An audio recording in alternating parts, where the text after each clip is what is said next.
All right, welcome back. Round 2.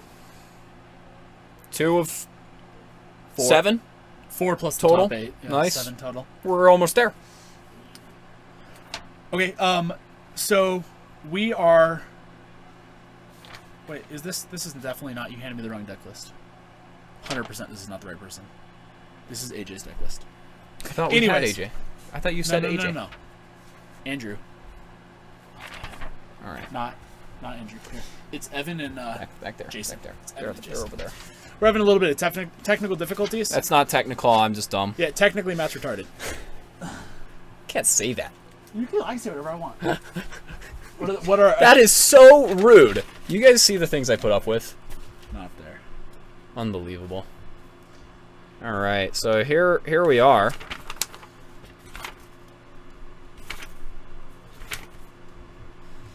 All right, do you want to go through Jason's deck list while I look for Evan's? Who did you say was on the right? Jason. So Evan, what's Evan's last name? I don't know. I don't know where his deck Aren't list we is. supposed to know these things? Pruitt or Truitt. Evan Truitt. How do you spell that? Truitt.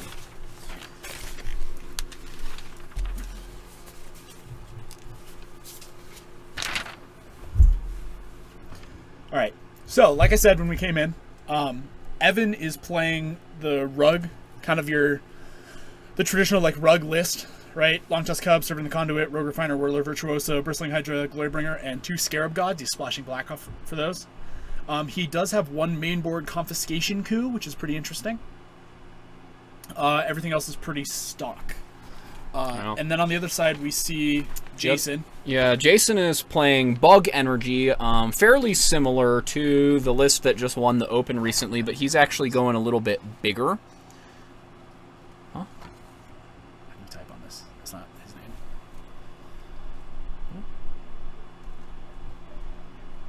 Is that not what he wrote? Is it an A? Yeah.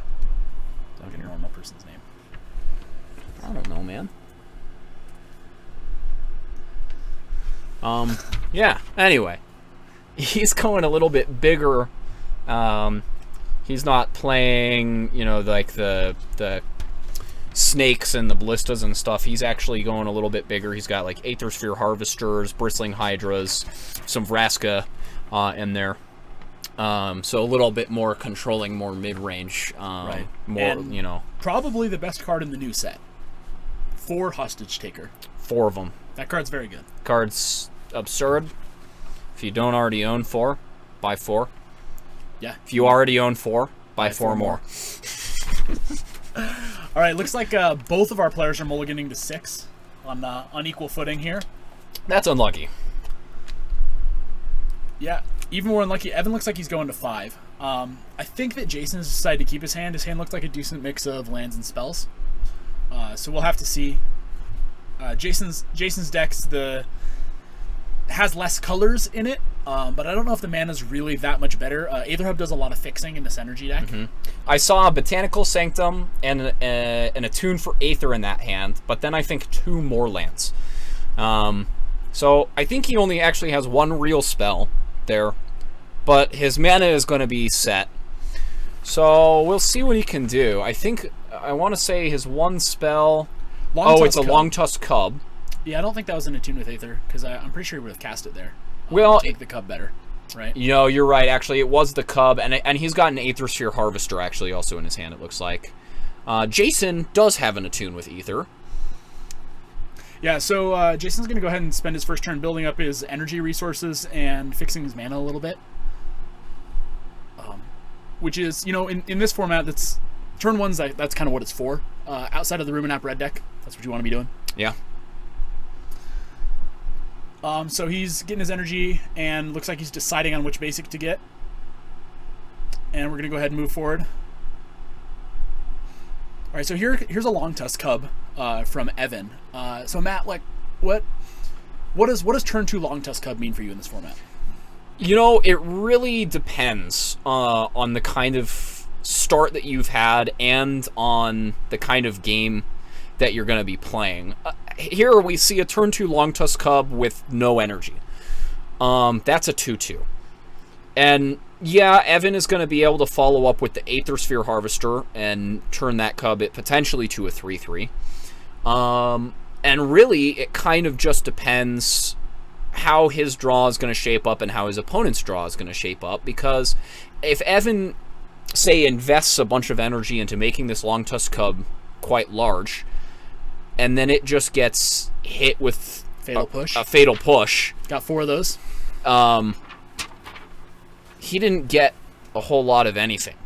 Yeah, the way this game's shaping up right now, though, we see Jason go ahead and put a Glintsteel Siphoner into play, which is not blocking the cub. Now, it's very good. He's drawing an extra card. He actually had 2 energy to begin with, so if he attacks this turn, he'll get to draw another card next turn, assuming it lives. So it's very good here. Also, of note, the card that is in Evan's hand is Bristling Hydra. Yeah, apparently I was wrong And again. Blind. Yeah, blind. Definitely So blind. my eyes do not work. Yeah. But Bristling Hydra is a great turn 4 play, and in my opinion, might actually be the best turn 4 play in Standard. Certainly the best turn 3 play. Yeah, And that's the play he's going to make. I think we're pretty likely to see it here. Now, who would you rather be right now? Jason is just raw outdrawing him in cards, but the creatures he's going to have in play are better. His board presence is going to be better. I think Jason is ahead by a lot here. And the reason for that is because while Evan certainly does have an advantage on the battlefield, and we see a weird exchange here where Jason cashes in a Rogue Refiner just to force Evan to put 2 counters. I actually think that's on the really cub. good because Evan's just straight up not going to cast anything this turn. He doesn't have any energy. Evan no longer has double green. Yeah, he went to cast that Bristling Hydra, and he just can't. Yeah. He's just going to do nothing And that now. might be something that Evan didn't see there. Jason certainly did. Yeah. But I like that block a lot. even so, I think Jason is still ahead because he's going to fall behind on the battlefield, but he's going to be way ahead on cards. Well, that trade was great for him. Generally, I like having cards because when you have cards, you are able to build up your battlefield more effectively. So he's not going to be behind for long. We see Jason's Siphoner just really, really eager to get into the red zone. Never actually untapped from last turn. Evan's being nice enough to help him out there with that. Interestingly, if you look at Evan's hand, he has the forest, so he's probably going to get to play this Bristling Hydra next turn, and he has a 4/4 cub. But if you look at Jason's hand, it has like 4,000 cards in it. Does he have a basic forest? I see a Blooming basic. Marsh Yeah. at the front there, so he has 2 more lands in his hand then? Yep. Yeah, that last card is a foil basic forest. Okay. And here we see, in my opinion, the best removal spell printed in the last probably 4 years. Fatal Push? Yeah, oh yeah. That card's quite good. And this is exactly what we just talked about earlier, where Evan dumped 4 mana into his that turn Long 4. Tusk Club and essentially put 4 didn't mana play in a it. spell, right? And it just died to a 1 mana removal spell. Yep. Evan is left with nothing. Yeah, that Drewby in the chat, that block was sneaky good. That's a very good description of it. It feels a little bad to just lose your card for what feels like free resources. But sometimes they're not free, and Evan's getting really punished. Yeah, and this game is a great example of how, while we're used to these energy decks generally being able to produce enough energy to just kind of do whatever they want, that is not always the case, and you do have to be careful with how you manage that resource. Yeah, so we see that Bristling Hydra resolving here. Mm-hmm. Evan tried to go for an Explore. Can't do that. 1 land per turn, my friend. Just that's the rules. Yeah, and interestingly, if we look closely in Jason's hand, I think that I saw his own Bristling Hydra. That would be Looks like a that's great what's play. Yeah, and so this Bristling Hydra is going to be great on defense because you just don't have to put any mana in or any energy into it to make it trade. And then if he attacks, you can just attack back past it because he's got 9 energy now with this Glintsteel Siphoner. Yeah, he also and opted to not draw a card this turn, which allows him to get his Hydra out of range of the other Hydra. yeah, I think that is potentially a mistake. I'm inclined to agree. The players trying to figure out how the life totals work here. which is difficult. It's a But touchscreen. So, it is. You have to tap it several your times. So finger. 14 to 16 appears to be correct. Jason, of course, taking most of his damage off his own Glitzly Siphoner. But which is exactly how you want to win a game. something we're going to see here is that you experience a lot of times in Standard when both players have a Bristling Hydra. Most of the times it ends up that those just trade for each other. Or they stare at each other for a little while. Or they One don't of do the two, anything. for sure. And that is because generally both players will have a similar amount of energy to work with.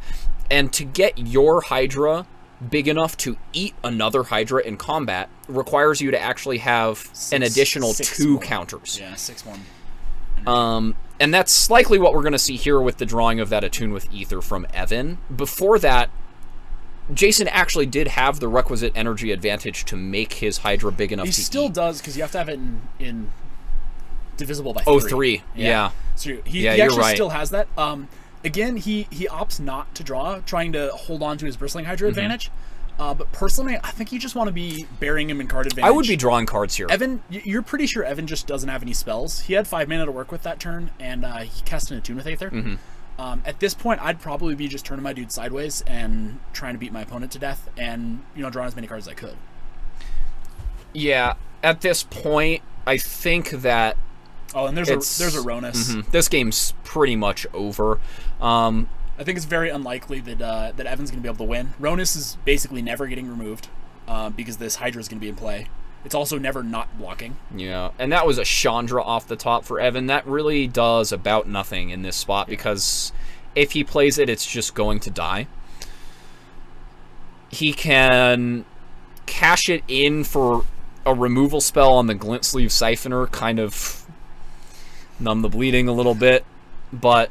I mean, I just don't think it matters at Or all. it looks like he's just going to cash it in for a card. Well, he was hoping to get a card. He ended up just getting a maybe shock. Gain some life. But it he's seems... he's putting it in a position where to get it for free is going to require some mana invested onto this Glint Sleeve Siphoner. But I think at this point, Jason's so far ahead, he's happy enough to spend a little bit of mana, get the Glint Sleeve Siphoner up to 5 power, and just kill that Chandra, or even just potentially attack with all his dudes at it and make him trade. If he draws a removal spell here, he might not have to do any of that. He might just kill him on the spot. Well, he'd need to have 2 removal spells to actually get the Hydra off the table. But... yeah, that's true, but the thing is, he's going to be able to put enough pressure on him. He should be able to attack for lethal this turn. Yeah, here we see. And Evan is going to offer up the... Makes the only block you really can. Kind of trade. And we see... Did Evan put a counter on first? Yeah, it looks like he responded. And it looks like Jason's going to go ahead and just make his Hydra big enough to not die. I think he only had enough energy for 2. Which Oh, leaves you were right. the Hydra still trading. I'm a little surprised he went for two counters here. I'm surprised either player chose to put any amount of counters on their Hydras. Yep, I agree. Either way, I think that this is looking pretty bad. Yeah, we're going to see Evan taking 7 here, going down to 5. Nothing in play. I can't think of anything that gets him out of this situation.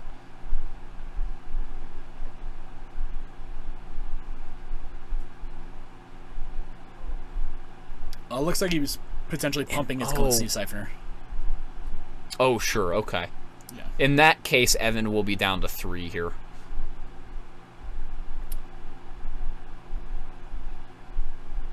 You know, something else? I wasn't paying super close to, attention to how much energy Jason actually had. Yeah, Did he miss think getting he his missed 1 energy off the Glint Sleeve? I do believe that he missed his Glint Sleeve Siphoner, which would have made his Hydra big enough to take the other Hydra. Eat him. Which is probably what he was thinking about going into the attack. Yeah, that's possible. Yeah. It's a Glory Bringer here off the top. Okay, this is a draw that actually could do something. If Jason doesn't have any more creatures, well, that doesn't work. He can cast it. Yes. He just can't kill it. No. Yeah, well, we'll have another. I think we're gonna have another moment here where we're gonna have to go explain a couple things in between games.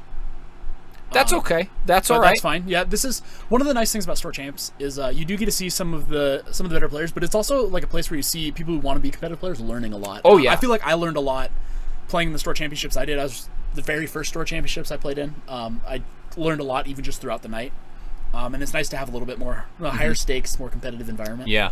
Anyway, as I was saying, if Jason by chance doesn't have any more creatures in his hand, which he does, we see a Hodge's Taker. Card's quite good. He can't attack with Ronus this turn.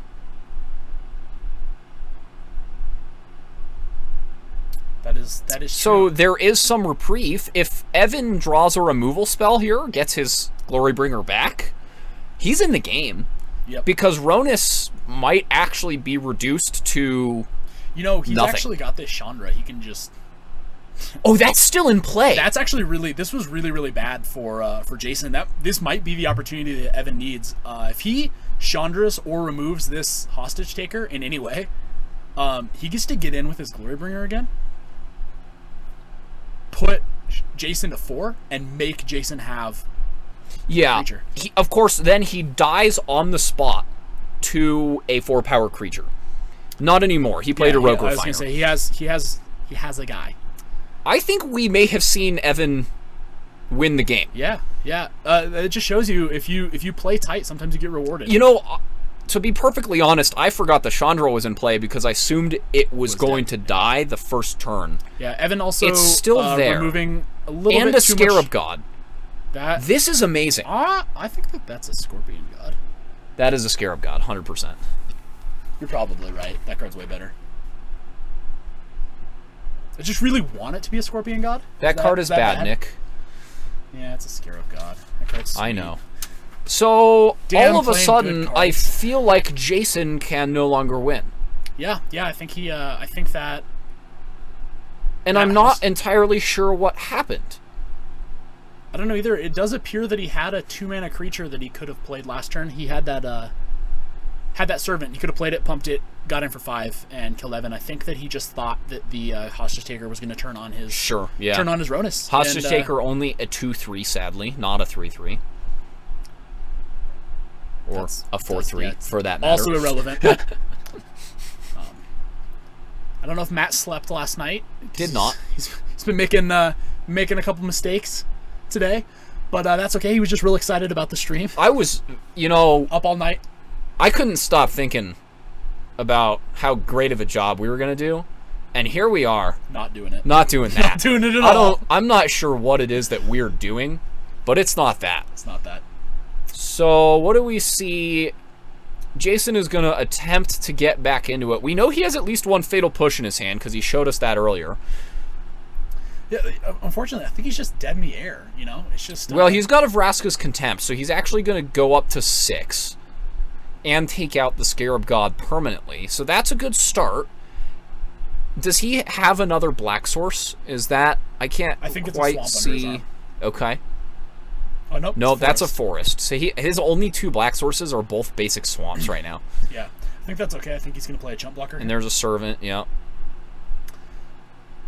Yeah, he's still no, just, he's dead on board just still. Dead, right? He's You can dead. just fireball he that. can't. Yeah, he can't block the Glorybringer. That puts him to 2, and Chandra kills him. So, Yeah. Also, Evan took too many loyalty off. as of long as Chandra. Evan decides he's not going to cast that. Well, he can also exert his Glorybringer. I think he's Sure, got him. yeah. He's got him. There's a few ways he can do it. I think that Drewby is wrong. Jason is Super Dobbs. Now he meant to say now. Jason is now dead on board. Oh, that makes way more sense because Not was really, really wrong. Yeah, very wrong. Okay, I'm gonna run out and talk to our players real quick. And why don't you? So I'll go over start the deck some list. sideboarding here. Jason has access to 3 Deathgorge Scavengers, 4 Negates, 2 Confiscation Coups, 3 Duress, 1 Lost Legacy, and 2 Cartouche of Ambition. The 2 Confiscation Coups are great. I don't like anything else. To be perfectly honest, his main deck is pretty well set up in this matchup already. I could see Aethersphere Harvester coming out. I could see Doomfalls coming out because that card has a natural weakness to Whirler Virtuoso, making the Edict portion of that card obviously very bad. So I think what we're going to see here is 2 Confiscation Coups in, potentially 2 Aethersphere Harvesters out, potentially 2 Doomfalls out. And have you talked about Evan's list at all? I have not. Okay, I think that one of the things... So Evan's list plays 4 Longtusk Cub. Longtusk Cub's one of the best cards you can have on the play. Unfortunately, he's playing a deck that has 4 Fatal Push. Playing against a deck that has 4 Fatal Pushes in it. And I just don't see Longtusk Cub being as efficient as it normally would be. Yeah. So I can see potentially cutting some Longtusk Cubs. In his sideboard, he has 2 Confiscation Coups as well to go with his 1 in the main. He also has 1 Torrential Gearhulk, which is spicy. I'm not sure if it's great in this matchup. Because all it's really getting back is Harness Lightning. Abrade is okay, but not amazing in this matchup. Some of the other cards in his sideboard, he has 2 Glimmer of Genius, 2 Magma Spray, 2 Spell Pierce, and 2 Chandra's Defeat, and 4 Negate. If I were him, I would probably be bringing in the Confiscation Coups and leaving pretty much everything else in the sideboard. Yeah, the Confiscation Coups are obviously amazing here.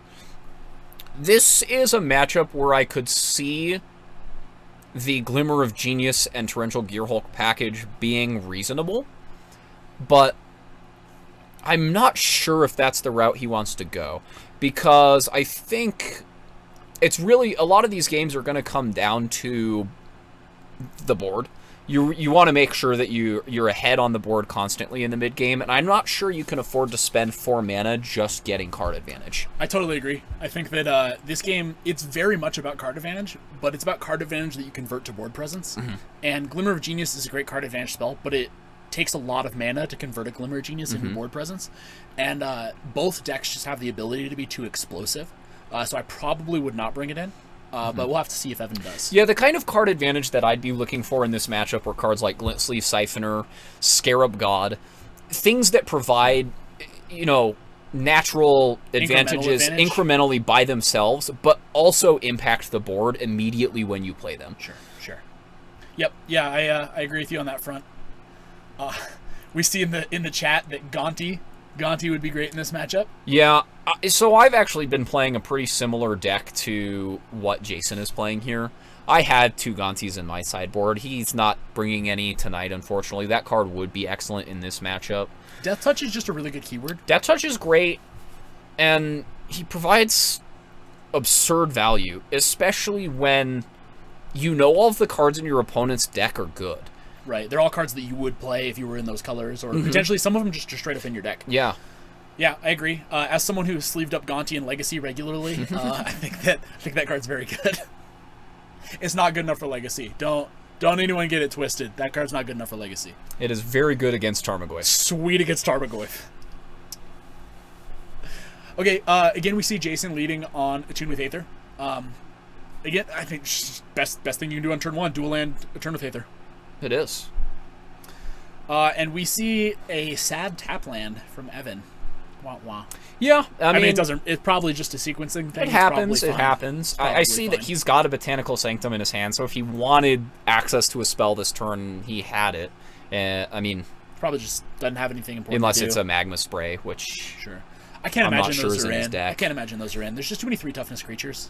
Yeah, I know that for a while the board plan for these rug decks against Longtusk Cub decks was to leave in some number of Magma Sprays when you're on the draw only, because one of the ways that you can lose in this matchup, especially when you're playing this red version, which leans more heavily on damage-based removal. Right, I don't think Jason's playing any Longtusk Cubs. He might not. That's not his deck list, though.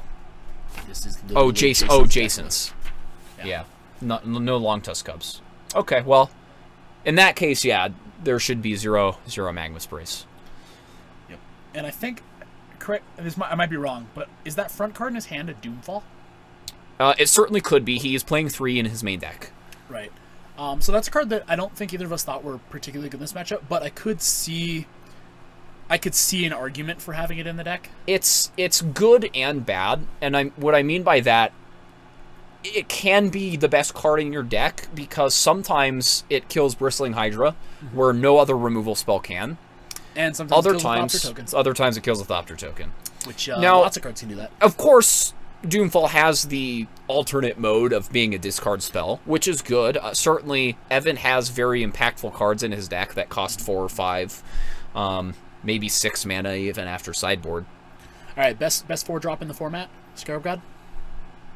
Yeah, Yeah, that card's turn great. 4 Scarab God, quite good.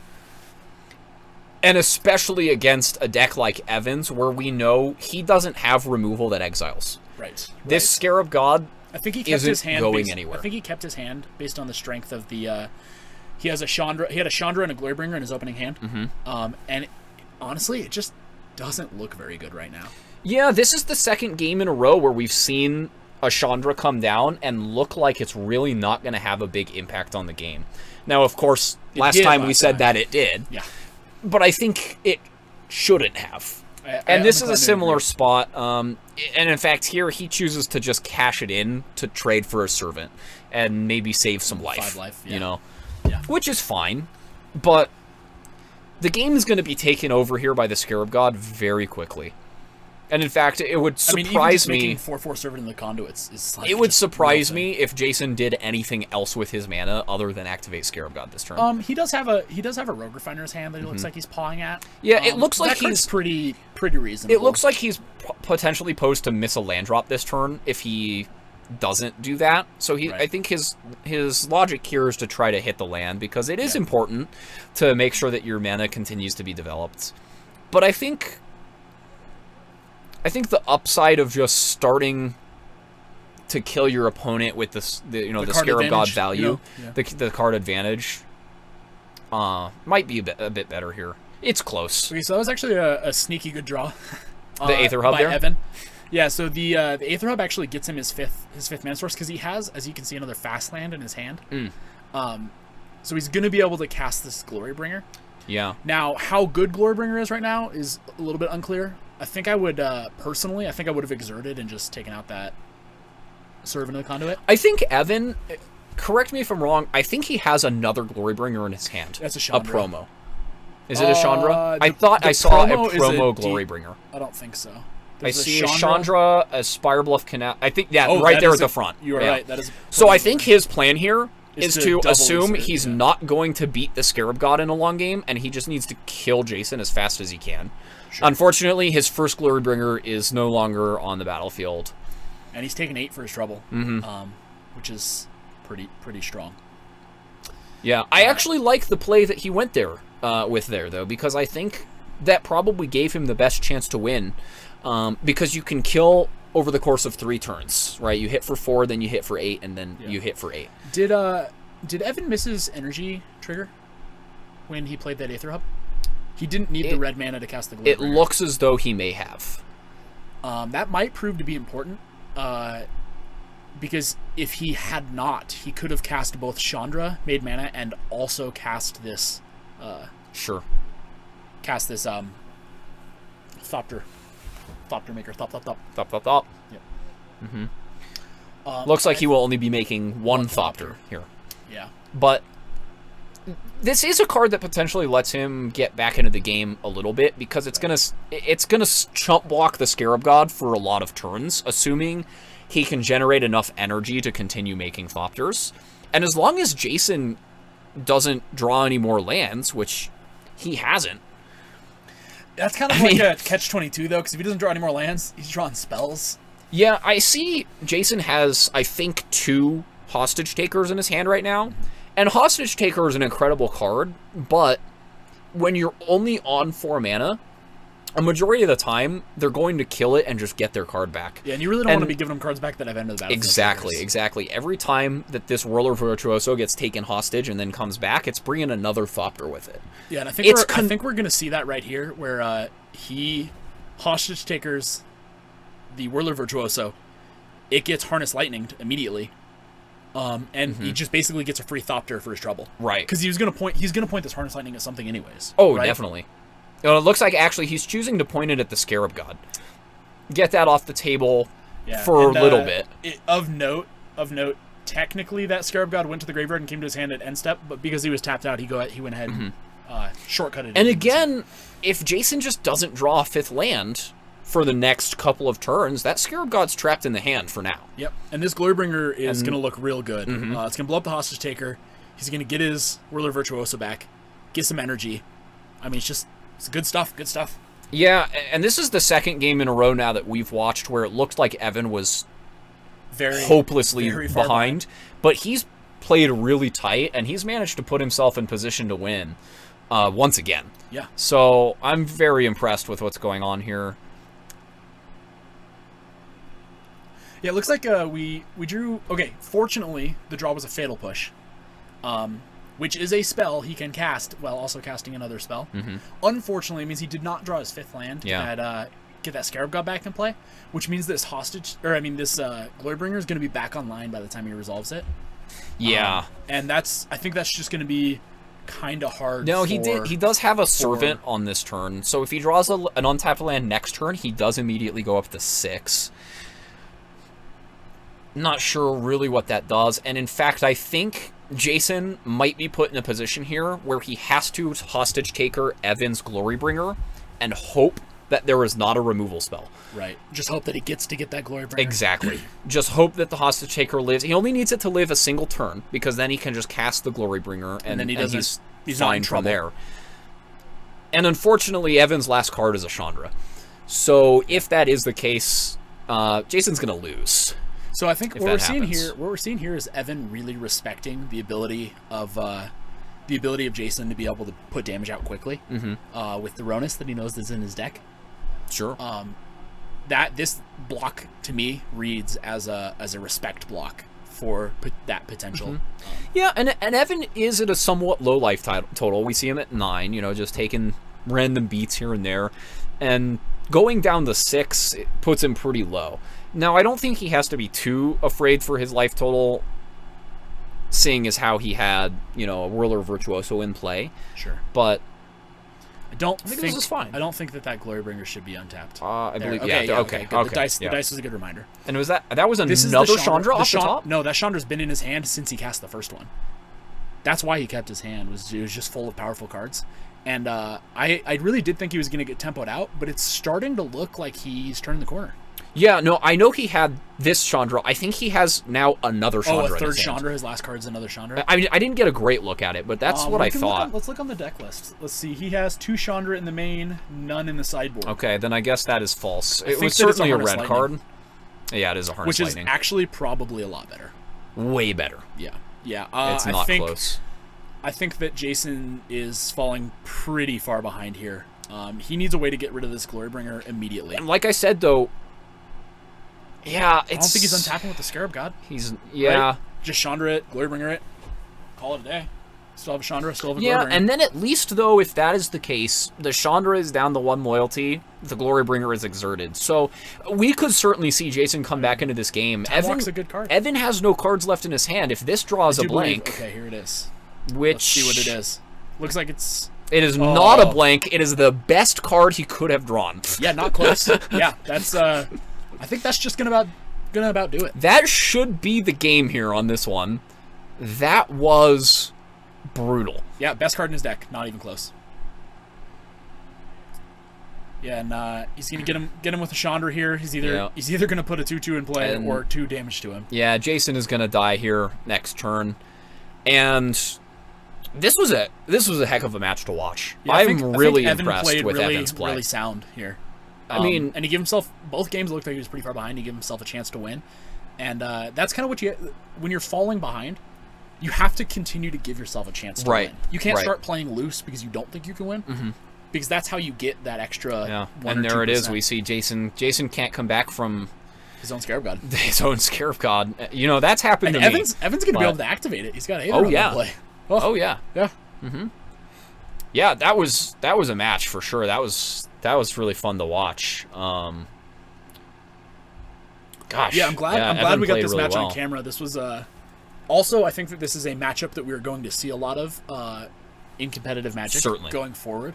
I think that the this Bug Energy deck I think it's the real deal.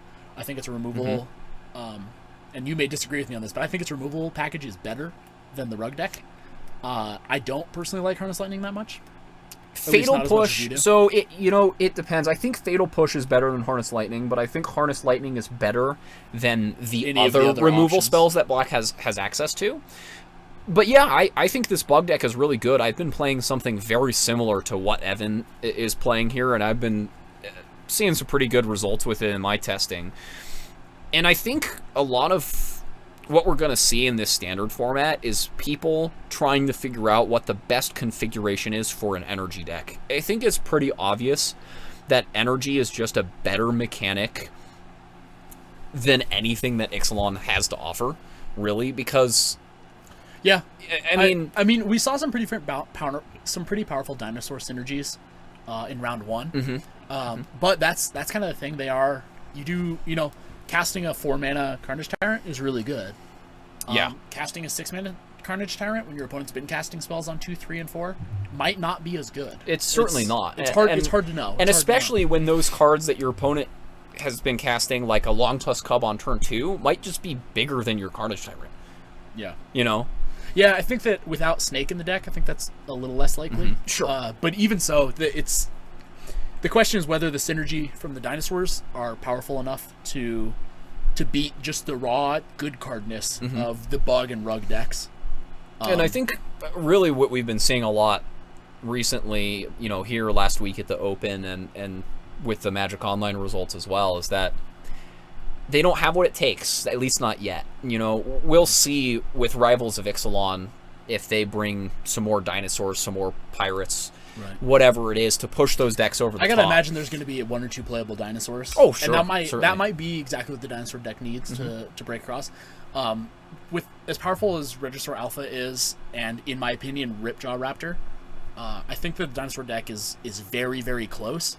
I'm not 100% sure you really want to be playing a red mana dork that's a 1/1.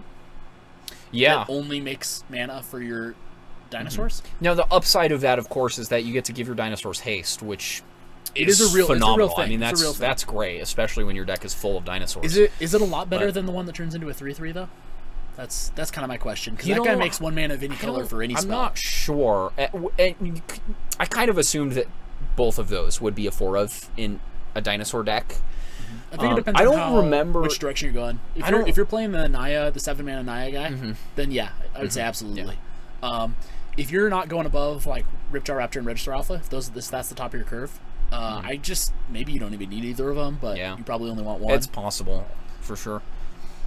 But yeah, so I think it's going to be interesting going forward. There's a lot of different builds of energy in the room. I'm interested to see which ones rise to the top. Is it better to play this low to the ground aggressive strategy where you just try to zerg out your opponent with Long Tusk Cubs, or is it better to lean back a little bit, assume more controlling role, and try to rely on cards like the Scarab God to just kind of grind your opponent out?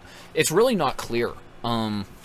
And I think certainly both strategies are viable. They have their pros and their cons, and it's going to be fun to see which ones come out on top. Yeah. The last thing I want to note or mention is that we do have a couple other pretty interesting decks in the room. Matt Stagg is playing Merfolk Tribal. Yep. I think we're going to try to get him on camera at some point if he's doing well. Yeah, that's pretty hot. And also we do have some number of blue-white approach in the room, and I'm curious to see how blue-white approach does. Now, there are 2 Ruminap red decks. Yes, the Boogeyman. Which really is going to punish you for playing approach. But if you can steal a win from one of those decks, or if you can just dodge up, I think they might be positioned pretty well, the approach decks, against these medium-sized creature decks. Yeah, I agree. The only part that's really hard for blue-white approach against these energy decks, game 1 is essentially a bye. The energy decks generally just don't have a high enough density of the tools that they need to beat your strategy. Just too many removal spells. But going into the sideboard, those decks are all packing 4 negates. Some number of spell pierces and some. The bug versions, multiple copies of duress. They get interaction in the sideboarded games that is really, really hard for you to beat, especially if they draw multiple copies. Right. The second negate, especially if they've casted duress at some point in the game, is honestly backbreaking a lot of the It's times. hard. Now the rug version obviously doesn't have access to that, so they're going to be leaning on their counter magic. Negate obviously being the best counter spell you can play against approach. Spell Pierce, Spell Pierce has gotten a lot of talk, and I just really don't see Spell Pierce being that big of a player in this standard Spell Pierce format. is it's too often in standard. So one of the big things is Spell Pierce is the better the decks are, the better Spell Pierce is. Sure. And that's true because as your deck becomes more powerful and more consistent, you start spending less and less mana, Yes. and so you trim your mana base, right? Most standard decks have 23, 24 lands. Or 22 and 4 tunes, yeah. Right. Modern decks have 20 lands. Legacy decks have 17 lands. Vintage decks have 14 lands. Like that, your ability to produce mana, just in a natural way, goes up the kind of clunkier the decks are. Sure. Whereas limited decks play even more lands per card. Sure. Which makes Spell Pierce worse. We just saw multiple times in this game where just people cast 2 drops with 4 mana. Yeah. It's just kind of fatal push with 2 extra mana just because that's how it works. To be honest, with the exception of Blue-White Approach, the format seems to me like it actually revolves largely around creature spells. Yes. So I don't know if devoting sideboard slots to Spell Pierce is worth it, even if it is good against Blue-White Approach, which is sometimes. And you have to think that really even how often is your Spell Pierce countering Approach of the Second Sons? Even the first time they cast it. The first time sometimes, right? Because sometimes you're able to put them under pressure and they're really trying to turn the clock up. The problem is if they just happen across another approach, it just doesn't matter that you countered the first one. You're just dead. Yeah. Now, really, the cards you want to be countering with Spell Pierce is Fumigate. That is true. And that is something that you can do pretty often. But I just don't like Spell Pierce much, especially in Standard. I just don't think it has what it takes. Unless someone can figure out some, like Blue-Black Pirates or some deck like that, like that tempo, really takes kinda advantage of the tempo deck, to the point where your opponent has to cast their spells right now or they're going to die. And then you can punish them with Spell Pierce. But I just don't see it. Yeah, I don't think it's there. I haven't seen it yet. Maybe with Rivals, we're gonna see some more. I feel like Pirates is close. Yeah, there's a lot of Pirates if there's that are a deck good. that does it, I think it's going to be a Pirate deck. Although maybe Matt's onto something with this Merfolk deck. He could be. A Merfolk could be that tempo deck potentially. I think some of them are expensive. With the cards, he's playing a 7 mana Merfolk. With the cards that they've printed in Ixalan, I think Wizards has tried to push Merfolk more towards kind of a mid-range synergy deck. Right. Where you got a little bit of value and you got like some unblockable dudes. Because the Merfolk of old was an aggro deck. It was an aggro deck. You put a 1-drop in play, you put a 2-drop in play, then you made both of those creatures unblockable and gave them +1/+1, and you killed your opponent. Yep. Not so much anymore.